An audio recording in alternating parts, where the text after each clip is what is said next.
24 மணி நேரம் விரதம் இருந்தீங்கன்னா கேன்சர் செல்லுக்கு போற எனர்ஜியை கட் பண்ணீங்கன்னா செல் செத்து போயிடும். சத்தியமா உங்க உடம்புல கேன்சர் என்கின்ற நோய் வருவதற்கு வாய்ப்பே இல்லை.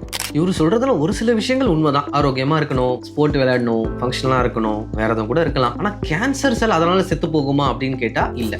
கேன்சர் செல் அப்படின்றது என்னன்னா, நம்ம நார்மல் செல் இருக்கும், அந்த நார்மல் செல்லே வந்து நிறைய ரெப்ளிகேட் ஆயிட்டு பக்கத்துல இருக்க நார்மல் செல்லாம் வந்து அழிச்சிட்டு அது இருக்க ஆர்கனையும் அழிச்சிட்டு அப்படி வர்றதுதான் வந்து கேன்சர். சிம்பிளா சொல்லணும் அப்படின்னா அதுக்கு நிறைய சாப்பாடு வேணும். ஆப்வியஸ்லி நம்ம பக்கத்துல இருக்க செல்லோட எனர்ஜியா இருக்கட்டும், நம்மளோட பாடியில இருக்க குளுக்கோஸ் எனர்ஜியா இருக்கட்டும், எல்லாத்துக்கும் எடுத்துப்போம். அதனால நம்ம சீக்கிரமா சோர்ந்து போயிடுவோம். எல்லாம் கரெக்ட்.